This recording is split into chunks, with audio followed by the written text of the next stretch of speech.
কেমন আছেন সবাই? আশা করি যেখান থেকেই আমার এই এপিসোডটি দেখছেন সবাই অনেক ভালো এবং সুস্থ আছেন। আমি নাহিদ, ইউএসএ বাংলাদেশি লাইফস্টাইল থেকে আপনাদের সবাইকে স্বাগত জানিয়ে শুরু করছি আজকের নতুন একটি এপিসোড। আজ এপ্রিল 11 তারিখ, শনিবার।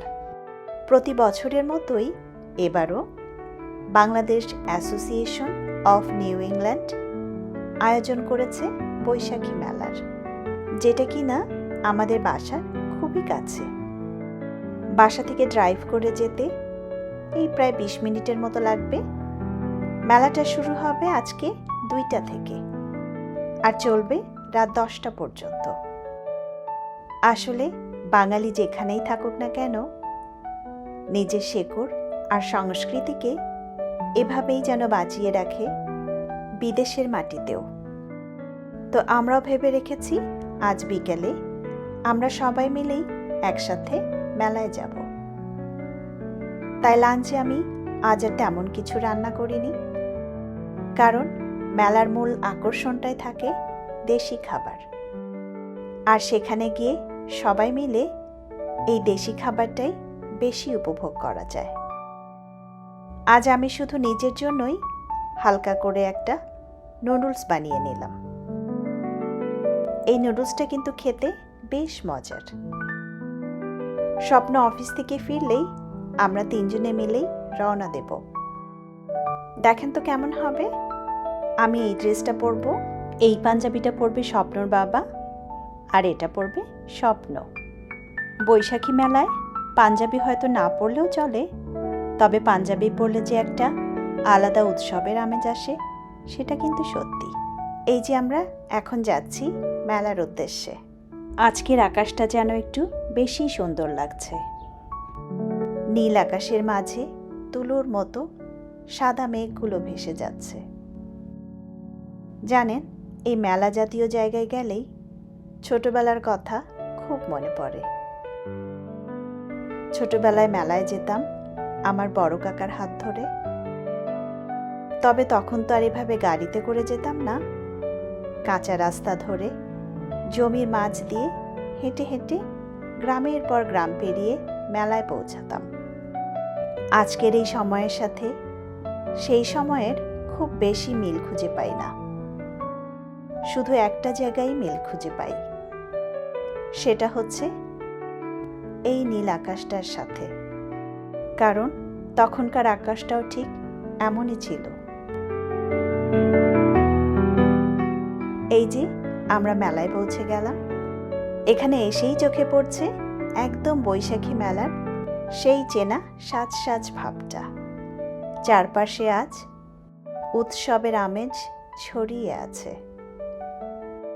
যদিও এখানে দেশের মতো বিশাল খোলা জায়গায় মেলা করা সত্যিই চ্যালেঞ্জিং, তবুও দারুণভাবে আয়োজনটা করা হয়েছে। এই মেলাটা হচ্ছে একটা মিডল স্কুলের ভিতরে, কারণ আজ স্যাটারডে, স্কুল ছুটি। তাই এই বড় হলরুমটায় পুরো আয়োজন করা হয়েছে। সত্যি বলতে বাংলাদেশ অ্যাসোসিয়েশন অফ নিউ ইংল্যান্ডের এই আয়োজনের সত্যিই প্রশংসা করতে হয়।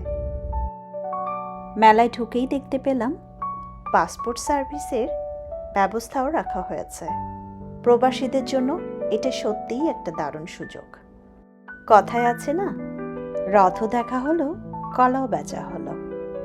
এবার চলুন সামনে এগোই। পুরো দমে জমে উঠেছে মেলা। চারপাশে মানুষের ভিড়, হাসি, আনন্দ, একদম উৎসবের পরিবেশ। কেউ কিনছে, কেউ দেখছে, আর হয়তো আমার মতো অনেকেই এই মুহূর্তে স্মৃতিচারণও করছে। হলরুমে ঢুকেই ডান দিকে তাকাতেই চোখ যেন আটকে গেল পরিচিত একটা মুখ দেখে। আপনারাও চিনতে পেরেছেন উনি কে? উনি হচ্ছেন আমাদের পরিচিত টিভি অভিনেত্রী তানিয়া আহমেদ।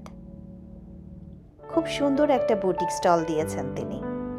এখানে দেখা যাচ্ছে বিভিন্ন বুটিক শাড়ির কালেকশন, একদম রঙিন আর আকর্ষণীয়। আপনারা তো জানেনই উনি টেলিভিশন নাটক ও টেলিফিল্মে কাজ করেছেন আর বর্তমানে ফ্যাশন ডিজাইনার হিসেবেও যুক্ত আছেন। তবে আমরা বেশিরভাগ মানুষই ওনাকে চিনি টিভি নাটকের মাধ্যমে। মনে আছে উজান গাঙের নাইয়া, উঠোনে হাওয়া? এক সময়ের খুব জনপ্রিয় নাটক ছিল এগুলো। এই বুটিক শাড়ির কালেকশনে তার টেস্ট আর ক্রিয়েটিভিটি সত্যিই চোখে পড়ার মতো। আজকের এই মেলাটি শুধু খাবার বা বিনোদনই না, এখানে প্রবাসী থেকেও আমাদের সংস্কৃতি, ফ্যাশন আর পরিচিত মানুষের কাছ থেকে দেখার সুন্দর একটা সুযোগ তৈরি হয়েছে। এই মেলায় এসে একটা জিনিস খুব স্পষ্টভাবে চোখে পড়ছে। গতবারের তুলনায় এবার স্টলও বেশি আর লোক সমাগমও অনেক বেশি। ইউএসের মতো জায়গায় দাঁড়িয়ে দেশি শাড়ি, সালোয়ার কামিজ, কুর্তা এসব কেনা বেচার সুযোগ পাওয়া সত্যি অসাধারণ। স্টলগুলো দেখলেই যেন চোখ জুড়িয়ে যাচ্ছে, কারণ এখানে যখন আমরা শপিং মলগুলোতে যাই সব সময়ই তো আমাদের চোখে পড়ে শুধু ওয়েস্টার্ন ড্রেস। তাই এখানে হঠাৎ করেই দেশি বুটিক ড্রেস, কানের ঝুমকা, কাঁচের চুড়ি, হরেক রকমের টিপ সব কিছু যেন একসাথে ফিরে এসেছে। এখানে দেখতে পাচ্ছি কাশ্মীরি চুড়ি $35 করে সেল হচ্ছে। এরকম কানের ঝুমকাগুলো আমার বেশ পছন্দ, তাই এই যে ঝুমকাটা, এটা আমার জন্য নিয়ে নিলাম।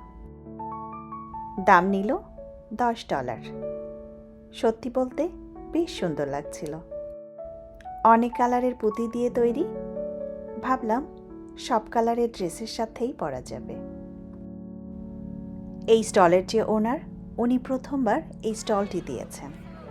আমার ভিডিও করার সময় উনিও কিছু বলতে চাইলেন।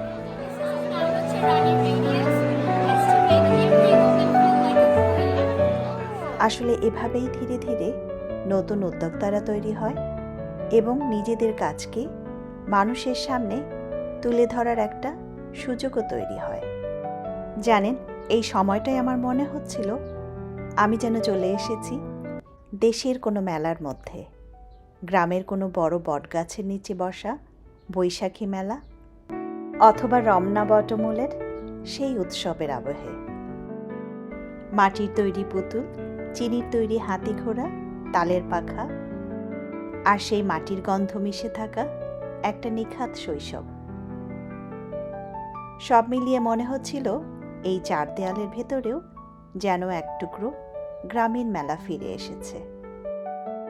একটা আবেগ, একটা নস্টালজিয়া, যেটা ভাষায় পুরোটা বোঝানো যায় না। এই স্টলে কিছু সুন্দর বুটিক ব্লাউজও আছে। আসলে এখানে ব্লাউজের চাহিদা কিন্তু অনেক বেশি, কারণ সহজে দর্জি তো আর পাওয়া যায় না, তাই অনেকে অনলাইন বা মেলার উপরেই ভরসা করেন। আমি নিজের জন্য কয়েকটা ব্লাউজ নিয়ে নিলাম। আর এই ফুলগুলো দেখে প্রথমে মনে হয়েছিল রিয়েল বেলি ফুল, কিন্তু পরে বুঝলাম এগুলো আর্টিফিশিয়াল। তবে দেখতে সত্যিই খুব সুন্দর। সবচেয়ে ভালো লাগছে এখানে শুধু আমরা না, বিদেশিরাও এসে আমাদের শাড়ি, কুর্তা, পোশাক আগ্রহ নিয়ে দেখছেন। আর এভাবেই আমাদের পোশাক, আমাদের সংস্কৃতি ধীরে ধীরে সারা পৃথিবীর কাছে পরিচিত হয়ে উঠছে। এই ছোট্ট মেলার ভিতরেও যেন আমাদের পরিচয়, আমাদের শেকড়, আমাদের গর্ব সবকিছু যেন একসাথে ফুটে উঠছে।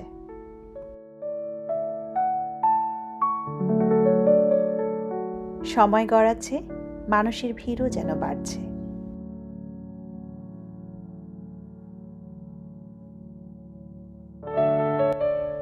চলুন, অনেকটাই তো হাঁটা চলা হলো, এখন আর না খেয়ে পারছি না। চোখের সামনে শুধু দেশি খাবারের বাহার। কেউ পিঠার স্টল দিয়েছে, কেউ বা আবার মিষ্টির দোকান। এটা কি? ও চিকেন শাসনি। এটাকে কি বলে? এটা হচ্ছে চাকমাদের আতিথ্য পিঠা। এখানে কোনো অয়েল নাই, এটা কলা পাতার তেলে বানানো। ও আচ্ছা আচ্ছা। কলা পাতার একটা নিজস্ব তেল আছে। আর এটা হচ্ছে সিলেটের নুনজাইয়া পিঠা। ও নুন করা পিঠা। হাঁসের মাংস। সেটা পিঠা দিয়ে খাওয়া ও আচ্ছা আচ্ছা। বাংলার ঘরের কোনো খাবারই যেন বাদ নেই আজকের এই মেলায়। এমনকি আমাদের দেশের পাহাড়ি অঞ্চলের খাবারও এখানে জায়গা করে নিয়েছে। আমরা তো শুরু করলাম পিঠা দিয়ে, তারপর চটপটি, ফুচকা, আর শেষে মশলা চা দিয়ে যেন একটা দারুণ ফুড যাত্রা শেষ করলাম। তবুও মনে হচ্ছে এটা যেন শেষই হলো না। শেষে বাসায় ফেরার পথে রাতের ডিনারের জন্য নিয়ে নিলাম গরম গরম মোরগ পোলাও। সত্যি বলতে অসাধারণ একটা মেলা উপভোগ করলাম।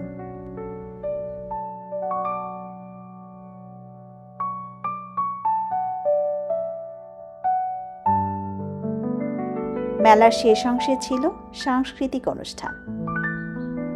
অনেক রাত হয়ে যাচ্ছিল বলে পুরোটা আর দেখা সম্ভব হয়নি, তবে যতটুকু ভিডিও আমি করতে পেরেছি আর আমার বন্ধুর কাছ থেকে একটা ক্লিপ কালেক্ট করেছি, সেটাই আপনাদের সাথে শেয়ার করলাম, যেন আপনারাও আমার সাথে সাথে ইউএসএতে বসে এই বৈশাখের মেলার পুরো আমেজটা অনুভব করতে পারেন।